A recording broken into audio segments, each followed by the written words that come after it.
Shalom para todos! Há quanto tempo? Como eu já falei no vídeo de introdução, que já faz um tempo desde o meu último vídeo, e de fato eu tomei essa decisão de parar com as gravações. No entanto, diante do grande número de pedidos, pessoas pedindo também pelos comentários, também por e-mails, por telefone, e ainda mais, principalmente pela importância dos assuntos que eu preciso compartilhar com vocês, então eu resolvi de forma extraordinária gravar mais este vídeo. Eu quero que vocês saibam que eu não deixei vocês. Tem no canal vários temas gravados, quase todos, sobre todos os temas gravados no canal. Cada um pode ir lá pesquisar, assistir.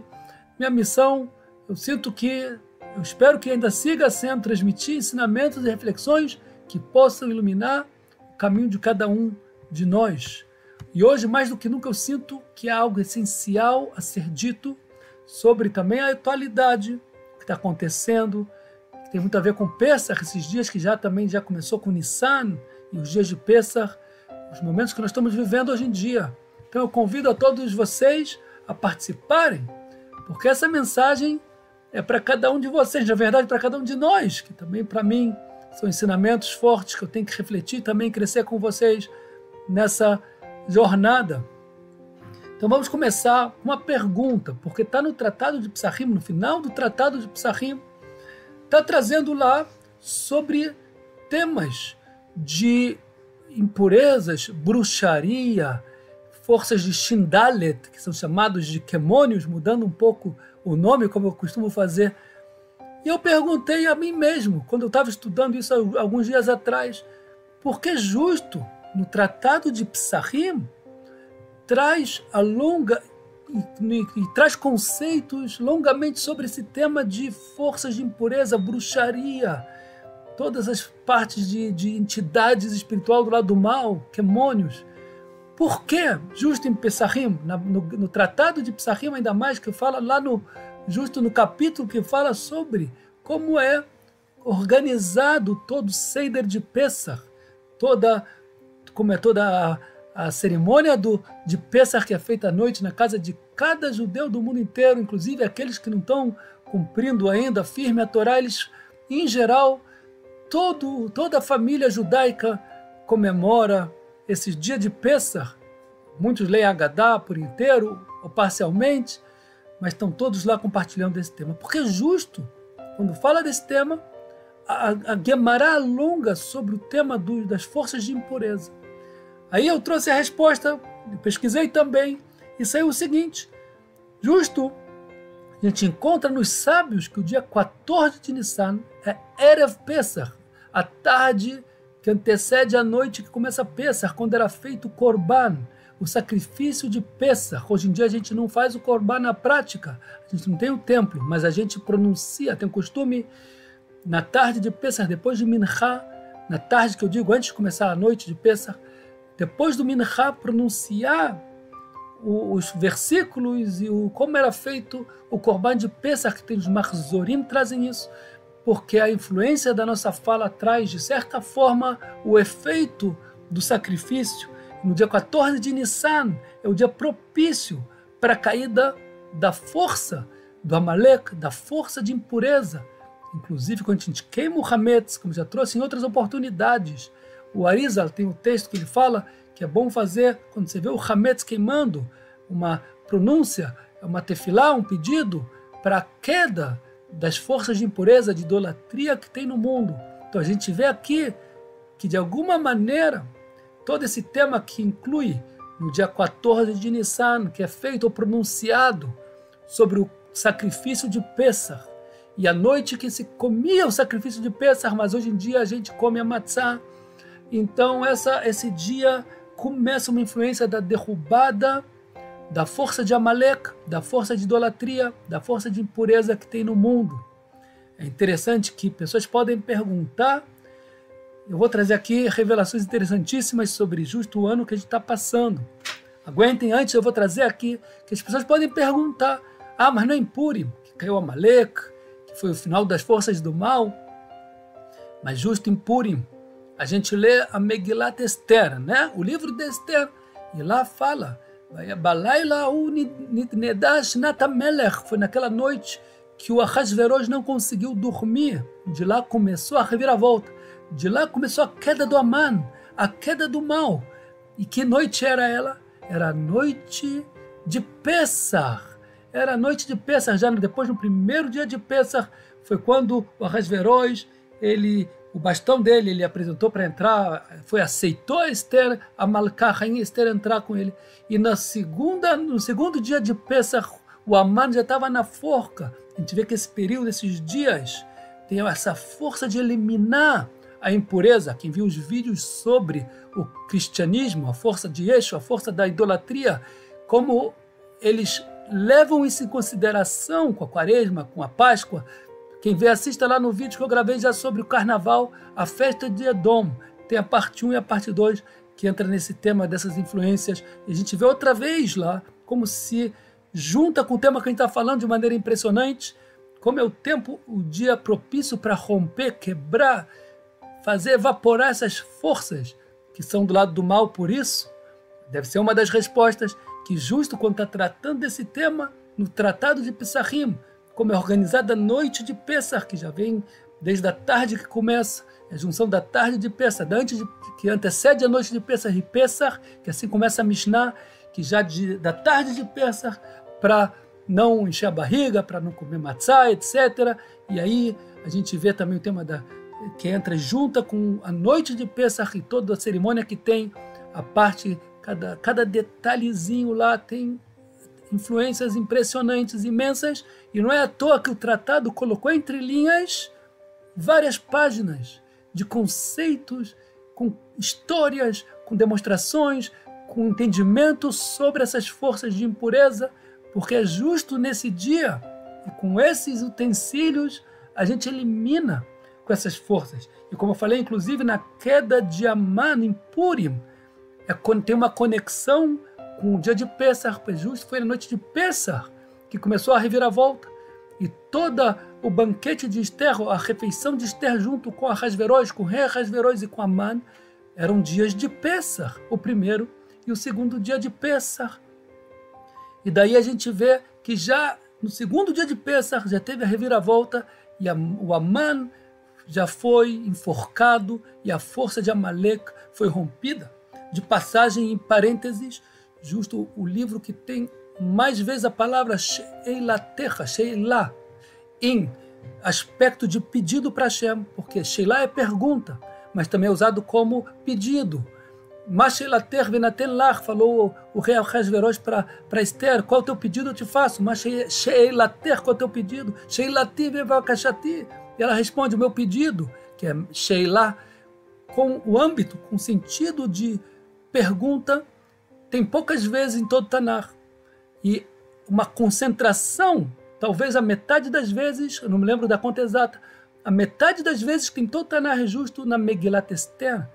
A pergunta é, por que justo? No livro da Megilat Esther é trazido a palavra Sheilá, que é pergunta, como pedido para Hashem. E a resposta é o seguinte, porque a força de Amalek é colocar dúvida na presença de Hashem, na existência de Hashem, na providência de Hashem, que Hashem realmente administra o mundo.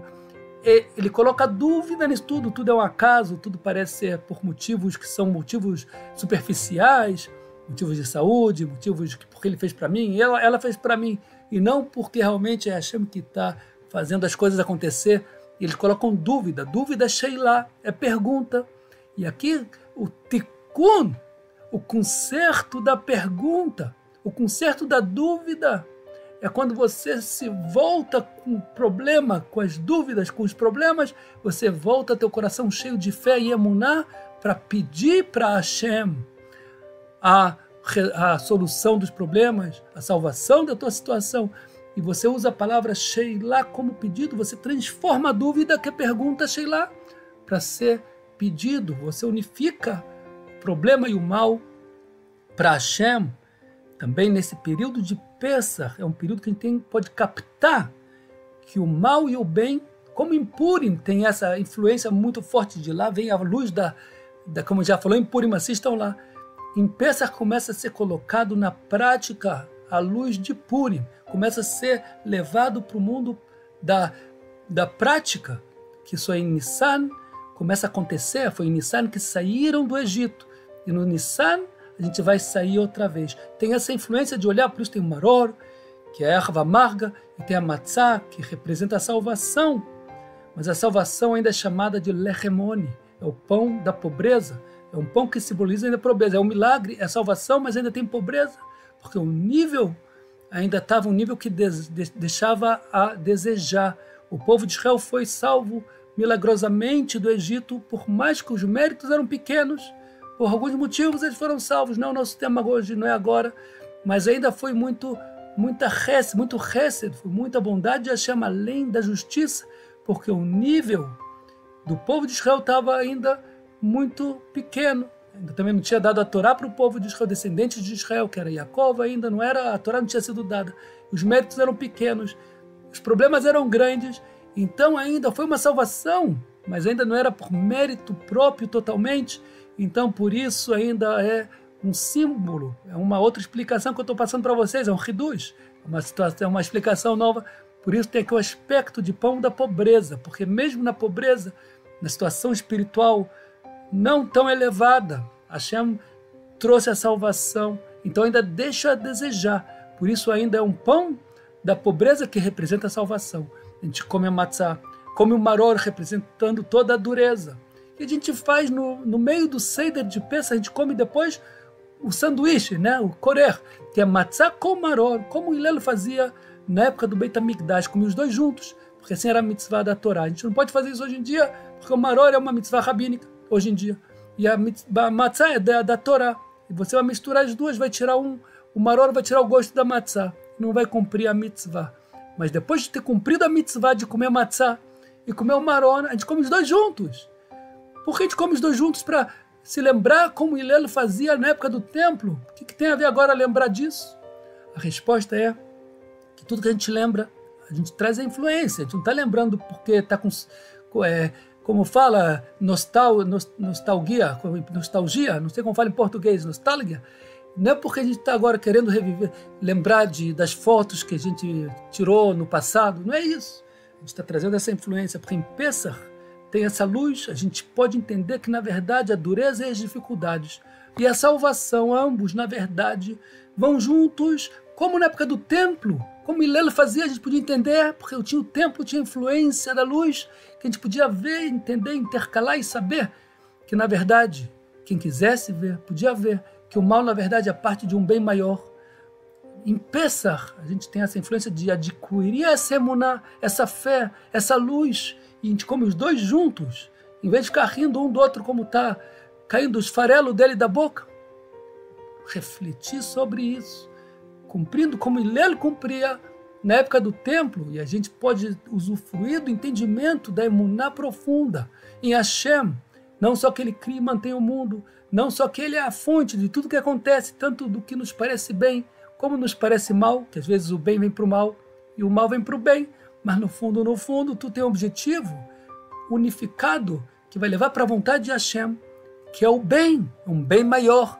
E isso a gente pode, em Pesach, captar de coração, por isso tem essa mitzvah também de lembrar, é um dos motivos provavelmente que é de lembrar como Hillel fazia na época do templo, de comer a matzah junto com o maror, porque hoje você pode comer assim, também para lembrar da época do templo, que a gente tem uma certa conexão com esse período, como era no templo, porque esse dia é tão especial, é o dia do nascimento de novas forças, do nascimento de uma nova criação, do nascimento de uma nova pessoa, com a força que se recebeu de Purim, como já gravei em outros vídeos, vocês podem ver sobre Purim, entre Purim e Pesach e coisas assim. E em Pesach está trazendo para a prática, está trazendo essas forças para mudar o nosso nível de pessoa, nosso nível de emuná e começar uma nova vida. Por isso os sábios falam que esse dia é o propício, dia da queda de Amalek, porque mesmo em Purim, lá aconteceu toda a história na época de Pesach, da caída em si, da toda a reviravolta.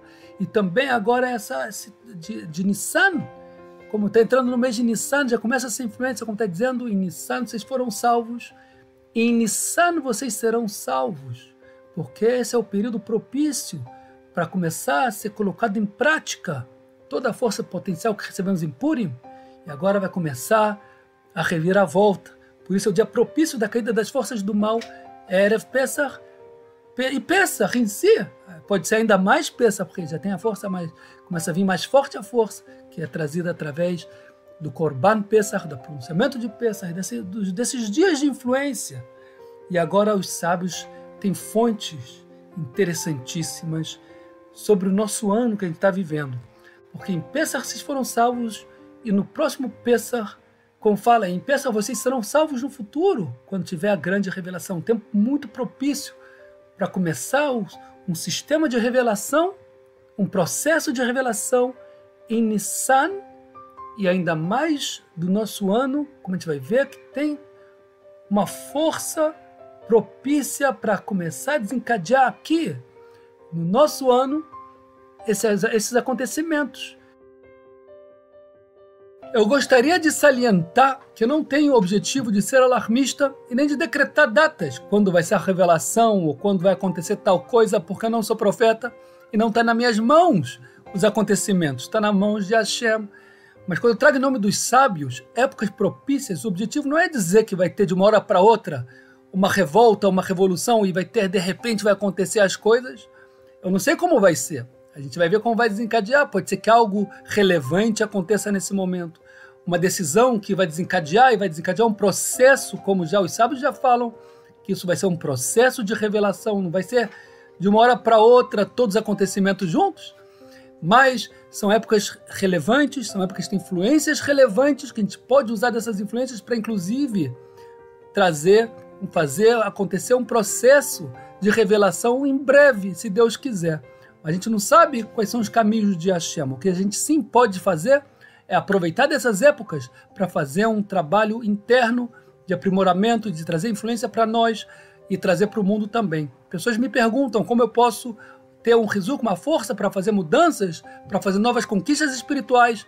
Então, isso é um estímulo para nos dizer, nos dar o foco correto, nos colocar, dar um estímulo para colocar o foco correto na vida, onde o que botar ênfase, o que descartar do nosso dia a dia, e assim nos preparar para receber todo esse processo num nível diferente. Porque depois da revelação, é o jogo como fica, não tem mais como adquirir novos níveis, cada um vai usufruir, mesmo que de forma crescente, porém, de acordo com o que ele trabalhou, com o que ele se esforçou ainda antes da revelação.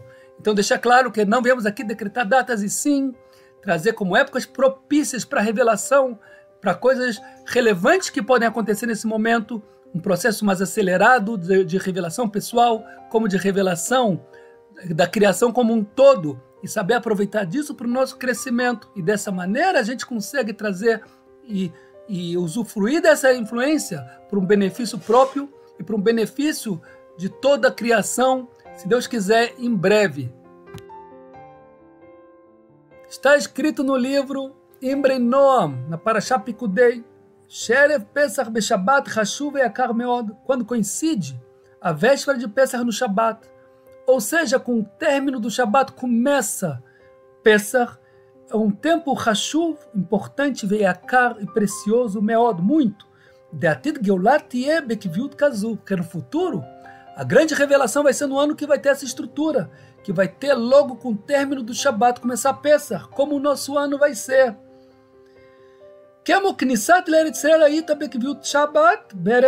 Como foi na entrada de Israel, quando o povo de Israel saiu do Êxodo e entrou em Israel, foi essa estrutura de tempo que justo coincidiu Shabat antes de Pesach, que Zain Be'adar Ba Met Moshe, que foi no dia Zain de Adar que faleceu Moshe, foi o dia que nasceu Moshe, Zain de Adar, tanto faleceu como morreu, e quando ele faleceu coincidiu com uma sexta-feira, e essa estrutura vai voltar, ele traz aqui outras fontes, no ano da grande revelação, que quando coincide o dia 7 de Adar, na sexta-feira, é quando Pesach coincide logo depois do Shabat, como a estrutura do nosso ano, como foi o que aconteceu no período que o povo de Israel entrou em Israel pela primeira vez. Daqui escreve o livro da Mesech Eliezer. Essa é uma das intenções que tem quando fala, os sábios falam no Talmud, Benissan e Galu, em Nissan vocês foram salvos, Benissan atidin leigael, em Nissan, no futuro, vocês vão ser salvos outra vez. Foi no Nissan que entraram em Israel, naquele Nissan, como foi lá a estrutura dos dias, que Pessah coincidiu logo depois do Shabat, assim vai ser no ano da grande revelação. Tem uma influência para isso, é um ano propício para a grande revelação, tem essa força. Por incrível que pareça, se a gente faz as contas, Benissan atidin leigael, que em Nissan no futuro vocês vão ser salvos, a numerologia de cada letra, se vocês fizerem as contas e verem, coincide com Tavshin Pei Rei, que é 785, que é o ano que a gente está vivendo do 6º milênio. É impressionante, mas eu quero trazer para vocês algo tão impressionante quanto, ou até mais do que isso, que está aludido no livro de Kohelet, com a explicação do Gaon de Vilna. Antes eu queria só trazer uma passagem que o próprio Gaon de Vilna, que ele explica e fala sobre o tempo, sobre o período que tem que já queimar o Hametz, ou que é proibido comer Hametz na véspera de Pessah, que também é uma revelação muito interessante, antes de trazer a grande revelação que eu quero trazer baseada nos escritos dele. E fora isso, temos que estar preparados, porque sempre que é um período propício para a revelação, também é um período de provas, como eu vou trazer na continuação, a grande prova que a criação vai passar, vai ter que passar por ela, porque vai ter a seleção final. Vamos trazer aqui as palavras do Gaon de Vilna quando ele fala do tema da queima do Hametz. Ele fala o seguinte, está escrito, baseado no Zohar, ele fala Ochlim kol arba v'tulim kol Hametz. A gente pode comer ainda o Hametz toda a 4ª hora do dia, e na 5ª hora do dia ele já é pendente, e no começo da 6ª hora nós queimamos ele, como está na Mishnah do Tratado de Psachim.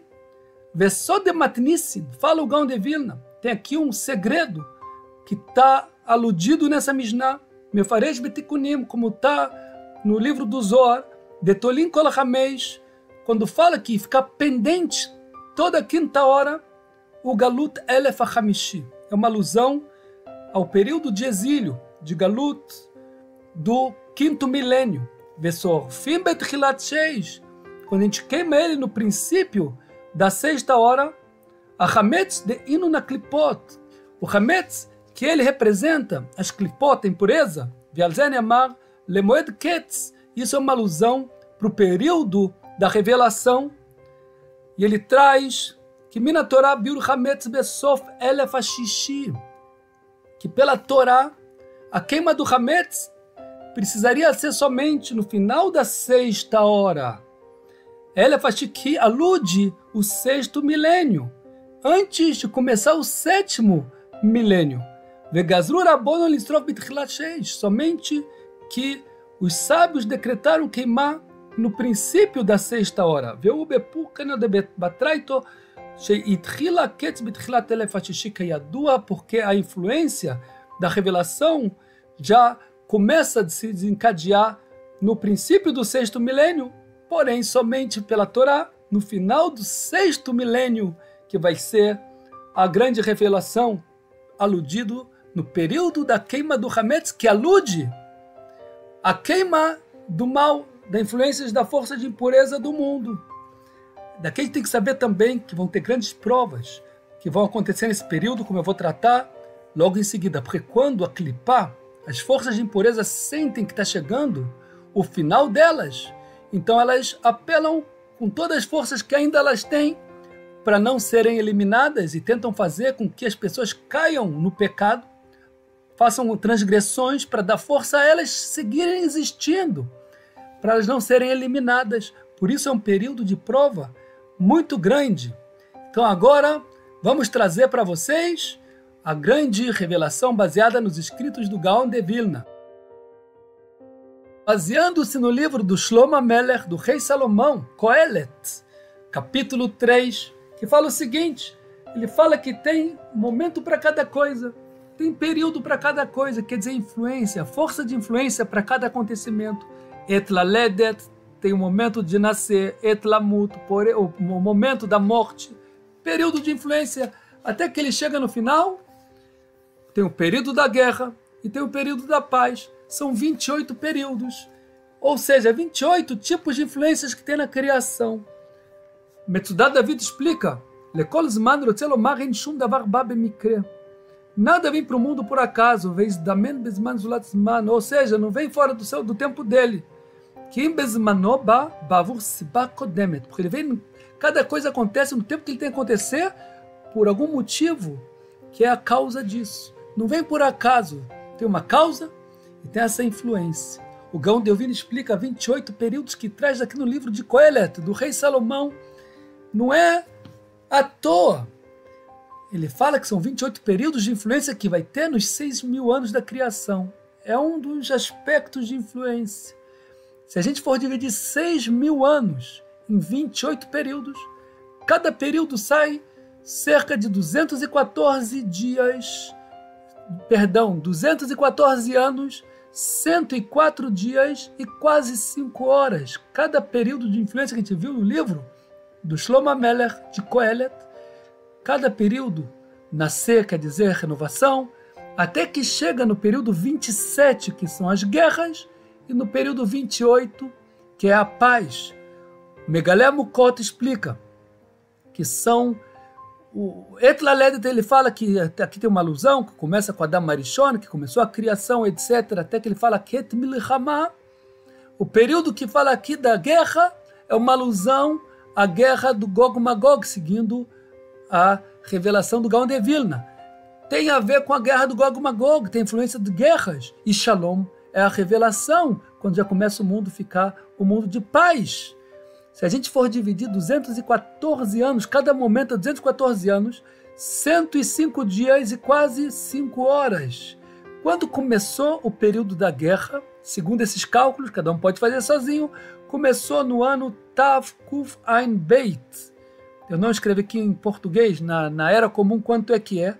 E foi justo quando começou a guerra de Napoleão contra a Rússia, quando ele partiu para atacar a Rússia. E foi no dia Yud Dalet de Tammuz, se eu não me engano, que começou a guerra de Napoleão com a Rússia, justamente no dia que começa a transformação do período, que começa o período da mudança para o período de guerra. Uma guerra significativa que começou nesse período. Os sábios da Torá, eu escutei aqui um parênteses, vou falar de passagem, eu não tenho as fontes disso, mas eu escutei isso, que teve uma discussão, que eu digo discussão, é troca de ideias, onde o Balatânia, conhecido Balatânia, ele falou que quem ia vencer essa guerra, baseando-se nas coisas que ele sabia e também na influência que ele pensava vir para o mundo, quem ia ganhar essa guerra é a Rússia, ia ganhar do Napoleão. E outros sábios que discutiam com ele falaram não, quem vai ganhar é o Napoleão, porque se o Napoleão ganhar, a Geulah vem mais rápido. Eles estavam vendo esse lado, de ser já o momento de uma propícia revelação. Então Napoleão ganhando ia acelerar a revelação. O Balatânia disse não, quem vai vencer vai ser a Rússia, porque ele viu que a influência de Napoleão, que era progressista, ia trazer uma prova para o povo de Israel que ele não podia aguentar naquele momento. Então quem ia ganhar a guerra é a Rússia, e ele teve razão. Por isso eu não estou citando também o nome dos outros sábios que discutiram com ele, trocaram ideias com ele. E ele disse, o Balatânia tinha razão, quem ganhou foi a Rússia. E é interessante que eles ambos viam isso já com todos os cálculos dele, baseando-se no processo da revelação final que começou com essa guerra. A gente vê aqui, justo nos períodos que começa a guerra, coincide com esse ano. E ele chega, o período de guerra chega até o ano que vem, Tav Shin Pei Vav, quando tem que terminar todas as guerras. A gente está falando aqui de períodos propícios, não é que a gente está falando o que é, a gente não está decretando o que vai ser. A gente está vendo que a influência da criação tem uma propício para acontecimento que até o final, até o ano que vem, não está escrito aqui exatamente o dia, tem que, em algum período do ano que vem, se eu não me engano, pode ser em Tammuz, inclusive, tem que terminar todo o período de guerra por essa influência e começar já a revelação. Não temos muito tempo, porque nesse período ainda tem que ter todo o desencadeamento do Gog Magog, como a gente viu também, que as coisas estão esquentando, e as coisas também tem alusões no Tanakh, como a gente já trouxe, que vai começar com Teiman, que é Iêmen, como eu trouxe alguns versículos, que por mais que pode ser que não seja o sentido simples dele, mas está aludindo, por exemplo, Eloká, Deus, me Teiman e avô. Ele vai começar a se revelar de Teiman. Teiman, uma vez que Iêmen é no sul de Israel, é usado também para aludir o lado do sul, mas está usando o nome Teiman. Está dizendo que ele vem de Teiman, e também dentre os comentaristas, por mais que o sentido simples muitas vezes é do sul, também trazem aqui, que está falando do país Teiman, é uma alusão para a influência de Teiman, do país Teiman, e aqui, do reinado, que é mais usado, Eloká mi Teiman yavo vekadosh, mehar paran, sela kisah shamayim hodol hule, etc. Tem outra passagem aqui que eu marquei, por exemplo, que está aludindo também, está dizendo que vai tocar o shofar gadol, vai chegar o dia que vai tocar o grande shofar, velar besarot Teiman, e vai chegar nos ventos de Teiman. Teiman também alude da onde vai começar o período das guerras, que vai levar à revelação. Não é à toa que começou Teiman e Iêmen, não é à toa que começou o ataque de Edom contra Ismael, de maneira mais direta e mais forte nesse contexto que a gente está vivendo, nesse quadro que a gente está vivendo, começou justamente com Teiman, e ele não desiste. Está lá ainda mandando os mísseis para Israel, no meio de todo o ataque que ele está sofrendo. A gente vê que é algo louco, é algo que a gente vê que é de Hashem, que botou na cabeça dele mesmo, está sendo destruído, atacado, ele tenta ainda mandar um míssil para Israel. Não é algo normal, não é algo natural que isso aconteça, mas é o que está acontecendo. Também está fortificando toda a guerra, está ficando mais intensa no sul de Israel, como está aludido, Teiman é no sul, que aí vai desencadear a partir do sul, é o sentido simples, e também Teiman, que é a alusão ao país que começou os ataques, e ainda agora já com ameaças diretas entre Edom e o representante forte de Ismael no momento, que seria o Irã. Está começando a realmente desencadear aqui períodos de conflitos fortes. Como a gente viu também, é justo nesse ano tem uma força propícia para as coisas se desencadearem e acontecerem. E justo a Clipá de Parás, que ela tem essa força, como a gente viu no livro de Esther, que foi no Irã, em Parás, que aconteceu no território do Irã atual, e que lá foi a caída deles, que justo foi na noite de Pessah, porque tem esses dias, na véspera de Pessah, que começa a queimar o Hametz, que tem que ter a intenção, é bom ter a intenção de queimar com todas as forças de impureza, e a caída de Amalek, a caída de Parás, também acontece com a influência desse período, como a gente viu na Megilat Esther. Sobre a rainha Esther, vamos ver algo que impressiona, como sempre as mulheres com papel fundamental nas grandes salvações do povo de Israel, como foi na saída do Egito, como foi em Hanukkah, em Purim com a Esther, e também no futuro, os sábios revelam que pelo mérito das mulheres, das Tzidkaniot, vai vir a grande revelação. Assim, vemos em Esther, olha só o que o Midrash fala dela, está falando sobre Shomer Mitzvah Lo Yedá Davará, aquele que faz uma mitzvah, saiba que disso vai ser coisa boa, não vai ser coisa ruim. Zo Esther está se referindo aqui a uma alusão também à rainha Esther, Sheita Asukah Bemitzvah Biur Hametz, que ela estava ocupada com a mitzvah de queima do Hametz. O que isso está dizendo aqui no Midrash? Toda a história de Purim, tudo que ela estava entregando à vida dela, tudo está relacionado com o tema da queima do Hametz, da eliminação da força de Amã, a força de Ahasverosh, a força das influências ruins do mundo, estava anulando, queimando com essas forças. É justo que a gente está falando aqui nesse período, e por isso não é à toa que a reviravolta começou justo na noite de Pessah, quando ela foi entrar para falar com o rei, quando Amã foi entrar para falar com o rei Ahasverosh, que ele não conseguiu dormir naquela noite, que era a noite de Pessah, que começou já a queda dessas forças de impureza. Antes de trazer a próxima alusão, demonstrando que o período que a gente está vivendo é um período propício para mudanças, para transformações, períodos para coisas relevantes acontecerem, que podem acelerar o processo da revelação, e quem sabe, pelo mérito da nossa tchuvá, da nossa mudança para o bem, das nossas súplicas para Hashem, pela vontade de já ver o nome dele brilhando no mundo e parar com a profanação do nome dele e das ideias que vão contra a vontade dele. Quem sabe a própria revelação tem chance de acontecer pelo mérito da tchuvá de cada um de nós, pela vontade de cada um de nós. De toda maneira, antes de trazer essa nova alusão, eu quero trazer um ponto que eu já toquei, eu quero alongar um pouco, que é as provas que vão ter sempre que as forças do mal, da impureza, veem que está chegando o fim delas, elas apelam para tudo, vem provas dificílimas. Olhem só o que está escrito aqui, é um tema que pode ser que eu já citei de passagem, eu quero ler dentro um pouquinho da prova que vai ter no final dos tempos. Vem os vídeos que são preparações para o final dos tempos, as provas finais, seleção final. Vocês podem procurar na lista de vídeos que fala sobre o final dos tempos. Olha o seguinte, está dizendo no livro, nos Midrashim, Vayamod melech rasha u'shemo Armilus, veyavo etzel Edom ve'omar lachem, vai chegar um melech perverso que se chama Armilus, e vai falar para o povo de Edom, Meshichem ani, eu sou o Mashiach de vocês. Ani Elohim, eu sou o Deus de vocês. Você conhece essa história? Vai voltar. A história vai voltar. E vai vir milagres. E vai vir coisas sobrenaturais. Vai ser coisas terríveis.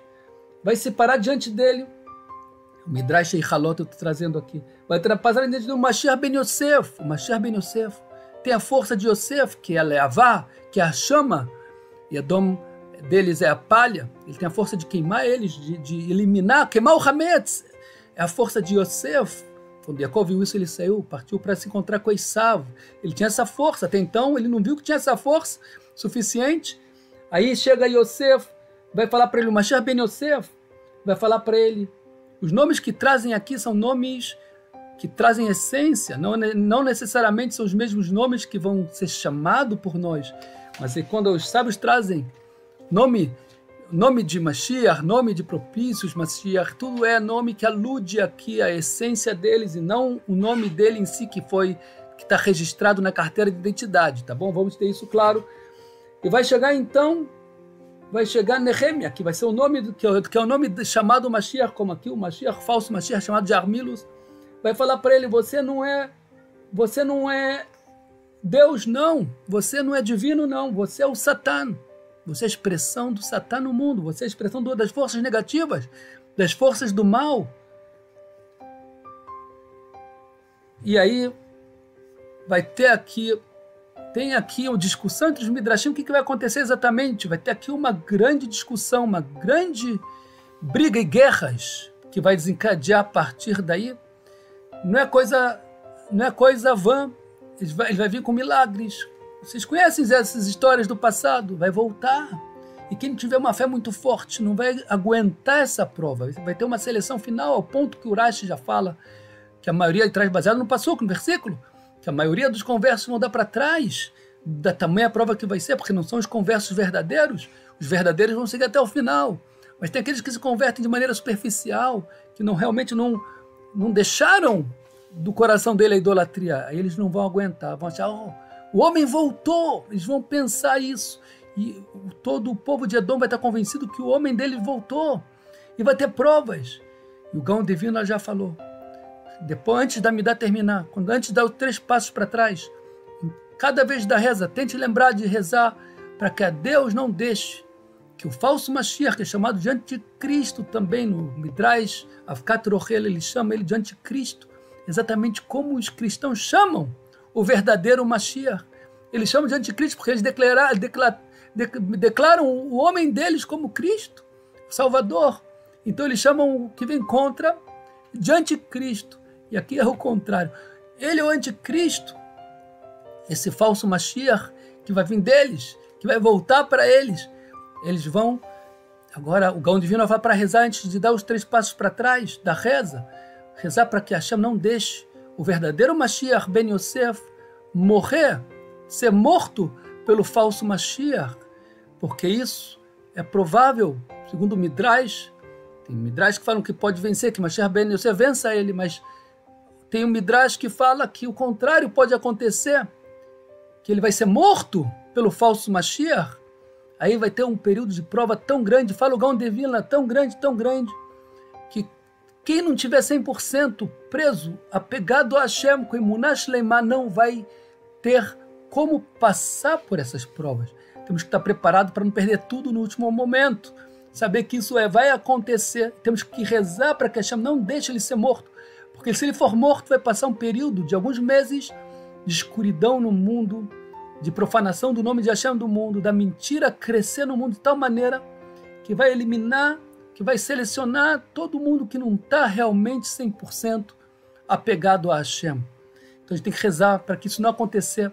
Vai ter uma confusão, as pessoas vão ficar confusas com o que está acontecendo. E quem não tiver Emuná Shleimá, assistam aí o curso sobre os 13 princípios de fé no nosso canal, gratuito.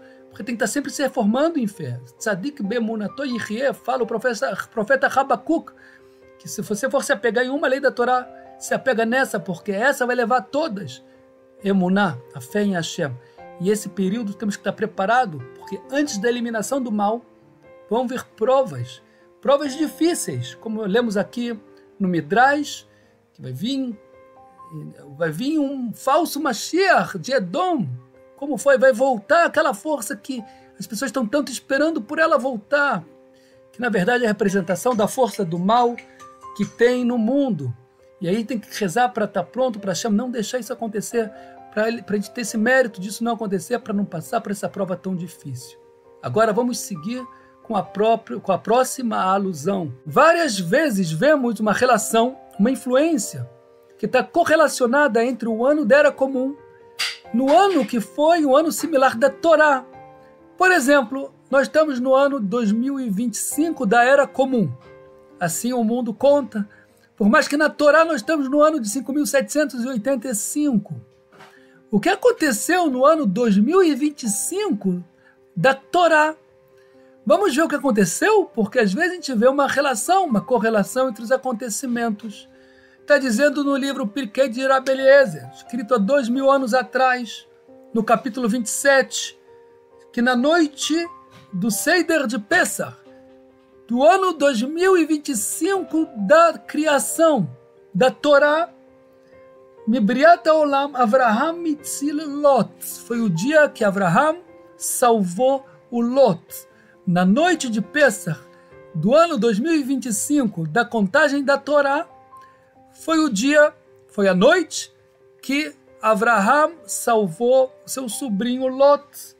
Lot, Remez, alude o nascimento do Mashiach, porque dele carregava com ele a força de Ruth, Moab, que saiu dele Moab, e que dele saiu Ruth, toda a dinastia do rei David. Avraham estava salvando não só a Lot, ele estava salvando a toda a dinastia do rei David, que vai vir a partir disso, a revelação do Mashiach.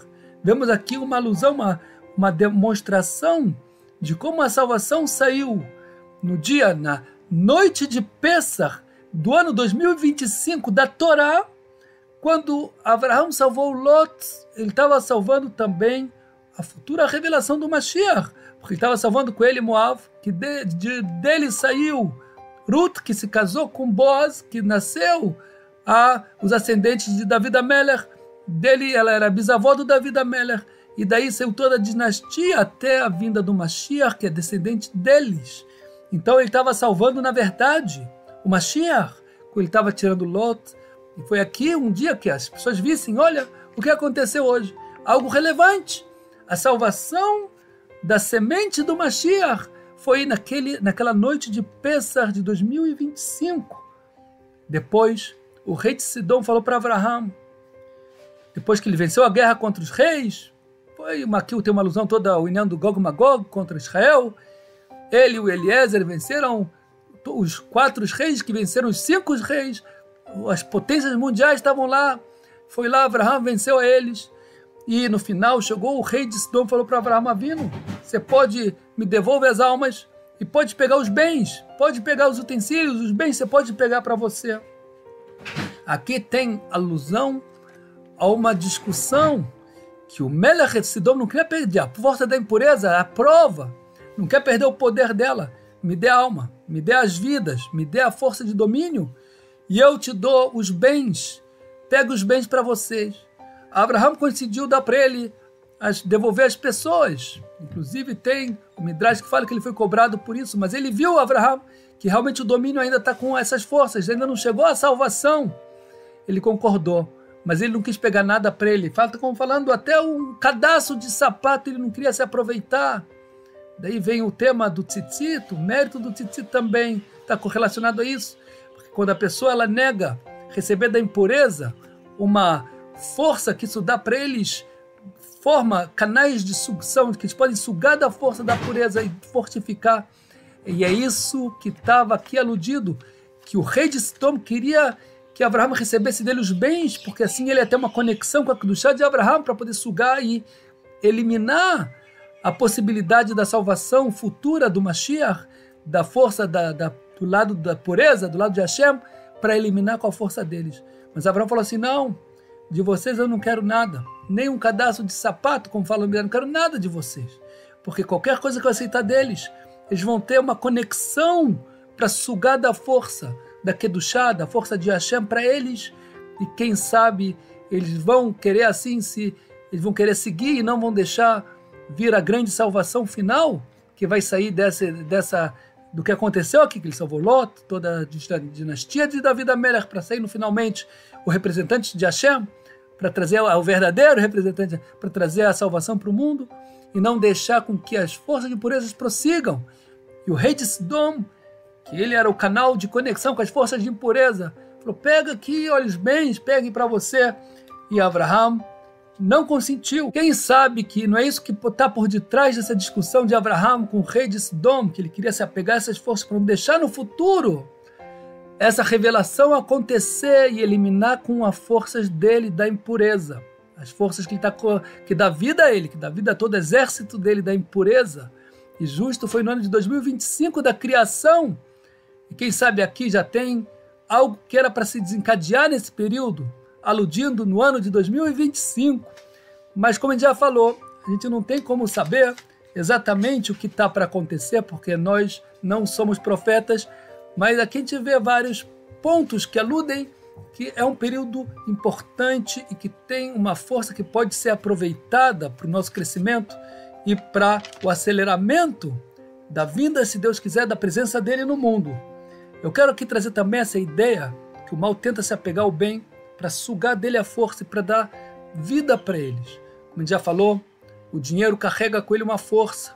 E a pessoa, quando coloca o dinheiro dela, ela se conecta com isso. Não é à toa que eles fazem pactos e botam estátuas com garfinho para botar dinheiro e fazer pactos, porque o dinheiro tem uma força de conectar. Uma vez que a pessoa investe pelo dinheiro o tempo dela, a vida dela, o sangue dela, por isso em hebraico também, uma das palavras para dinheiro é damim, que é sangues, que a pessoa coloca o sangue dela na questão onde ela aplica o dinheiro dela. E aqui a gente vê também que Yosef, no Egito, quando ele vendeu os grãos do Egito para o mundo inteiro, e assim ele juntou todo o ouro que tinha, e ele dividiu uma parte desse tesouro do faraó em 3 tesouros que ele escondeu. Um deles foi encontrado por Korah, diz o Ben Yoadal, comentarista do Talmud, se encontra no Tratado de Psachim. Ele fala que a parte que Korah encontrou foi a parte do dinheiro, do ouro que foi usado por idólatras para comprar os grãos. Era um tesouro muito, muito grande. Só para vocês imaginarem o tesouro de Korah, quando eles foram fazer, eles queriam pegar o local de Arona Cohen, para eles serem Cohen Gadol, ele e os 250 da turma dele, ele deu para cada um deles uma bandeja de ouro, 250 bandejas de ouro, cada uma diferente da outra, para cada um ofereceu incenso numa bandeja de ouro. Isso provavelmente ainda era algo insignificante em todo o tesouro que ele tinha. Ele pôde dar facilmente para cada um uma bandeja de ouro. Para imaginar, no Talmud ele cita a grandeza que era o tesouro que ele tinha deles. Eram vários e vários animais, burros, carregando somente os sacos com as chaves dos tesouros que ele tinha. Para imaginar a grandeza que era o tesouro que ele tinha. E tudo isso foi por água abaixo quando ele morreu, entrou no buraco. Todo o dinheiro dele entrou junto e se perdeu para sempre, já que a origem dele era uma origem idólatra.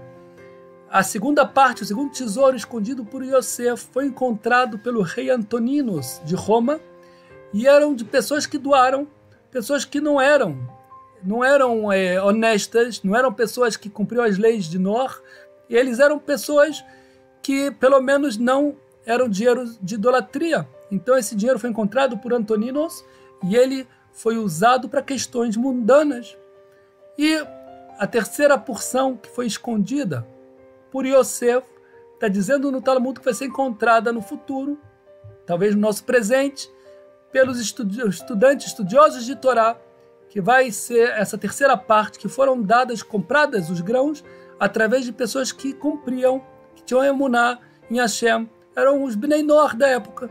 E esse dinheiro era propício, então, para não se perder, e foi guardado para ser usado em pró da Torá no final dos tempos, que agora a gente está se aproximando dele. Vemos daqui também a importância de sempre colocar o dinheiro em questões boas, onde a nossa alma vai se apegar a isso, a alma vai se apegar a isso.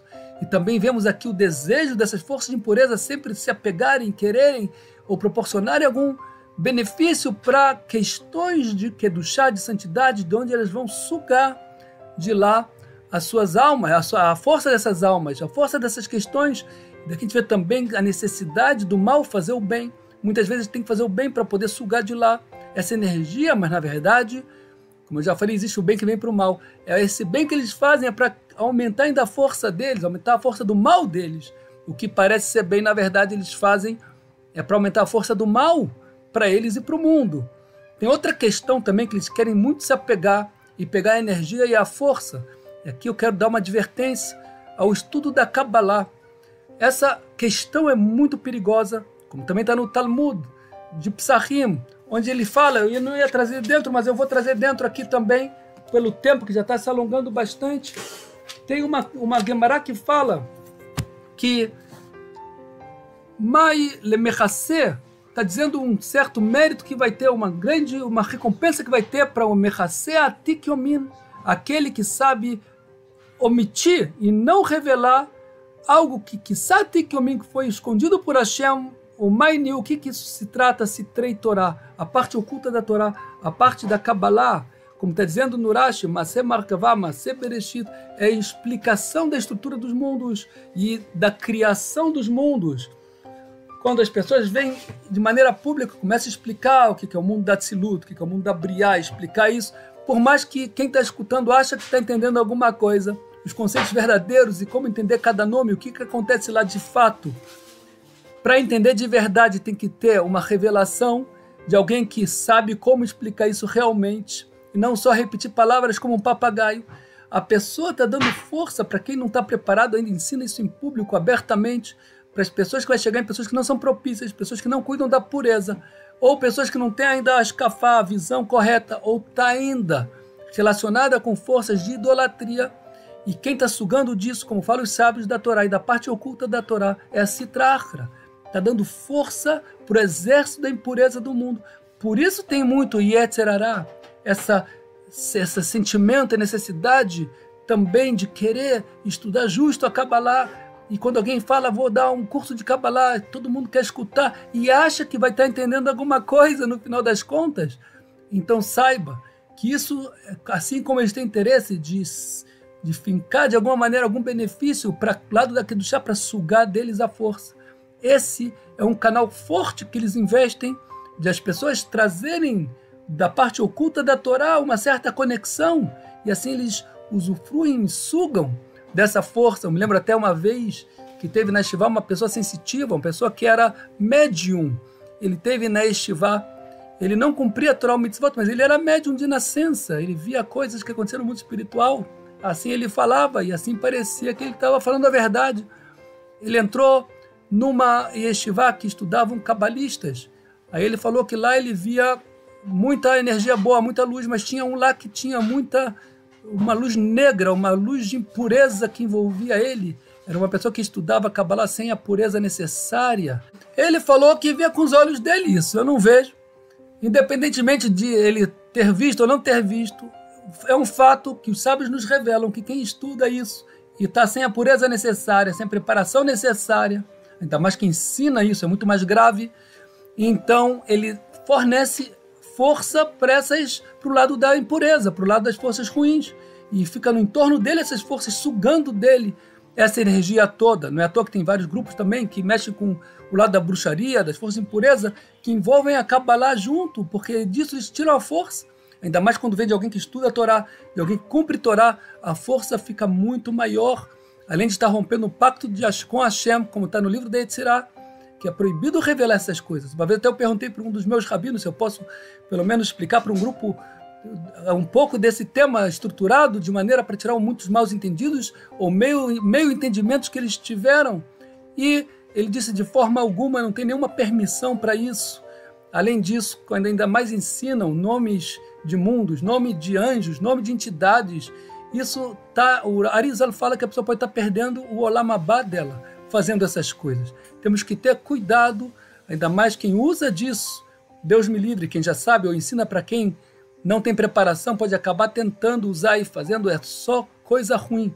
Ele vai perder o mundo dele, o mundo vindouro dele. Ele pode perder, como está no livro do Arizal, sobre esse tema.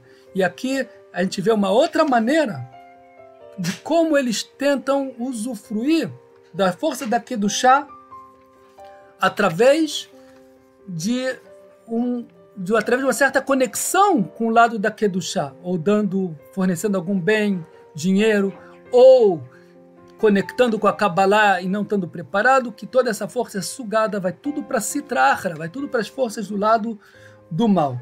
Então eu acho que com isso eu vou terminar o nosso tema. Vou me despedir novamente de vocês. Espero que a gente possa aproveitar desse período para estar preparados. E tem um vídeo inteiro que eu falo sobre a preparação para esse período, conselhos para esse período, como agir como é propício o crescimento nesse período que a gente está vivendo. E as coisas aqui estão acelerando, e eu achei de extrema importância passar para vocês esses dados para nos fortificar, para cada um se fortificar na sua luta, tanto pessoal como da sua família, preparar todos e também assim trazer uma preparação genérica para toda a criação, para a gente poder passar por tudo isso da melhor maneira possível, usufruir do momento que a gente está passando, e as coisas estão esquentando. O conflito entre Edom e Ismael está ficando cada vez mais direto, porque o principal dele é a briga de Parás com Edom, como já está dizendo, Ismael e Edom vem com a caída de Parás, vai ter um dano muito grande para Edom, como já está aludido, a gente já viu em outra oportunidade, que ele vai perder todo o sentido de lógico e vai partir para uma certa, vai agir de tal maneira que vai chegar como uma isca para partir para o princípio de uma guerra, principalmente com Parás, com a queda de Parás, e ele mesmo vai sofrer, o Edom, uma grande perda também, até que eles vão se juntar e no final das contas vai se voltar tudo a Jerusalém, o tema de Jerusalém.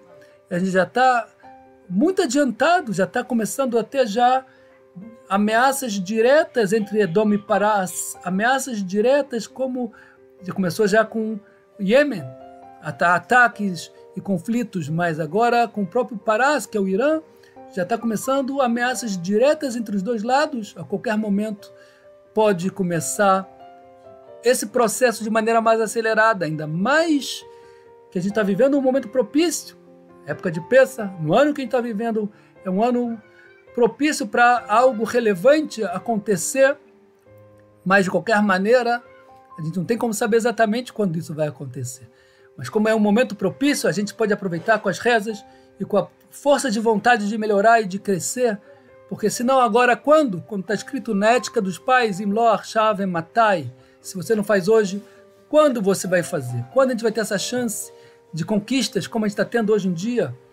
Então, com isso eu termino, desejo a todos nós também um Hag Sameach, e que a gente possa usar das nossas forças, do potencial para o potencial, porque cada um de nós tem muita força, que a gente sente que ainda não usa, que a gente possa usar do nosso potencial na prática e realmente crescer e ser pessoas melhores, influenciar o mundo para o bem, se conectar mais e mais com Hashem e logo ver a paz de Hashem brilhar no mundo, a luz de Hashem brilhar em cada um de nós, onde em breve tudo vai ser revelado, todo mundo vai ver o que realmente tem em cada um, o que é cada um, aquela pessoa que botou gravatinha, ficou bonitinha aí, por detrás roubava dinheiro, ou tinha um posto de poder ou de influência, e usava desse poder e influência para o seu benefício próprio, em vez de fazer o bem para o público, que é a sua função, vai tudo ficar revelado. E vai ter muita surpresa. Pessoas que pareciam ser simples vão ser pessoas grandes, e pessoas que pareciam ser grandes, nem simples podem ser. Quem sabe, em breve, todos nós tenhamos êxito, mérito de realmente ser pessoas verdadeiras. E quando o brilho de Hashem aparecer, a gente tiver que apresentar quem nós somos de verdade, vamos apresentar o brilho de Hashem para o mundo. Que tenhamos esse mérito, tudo de bom para vocês. E quem sabe até a próxima.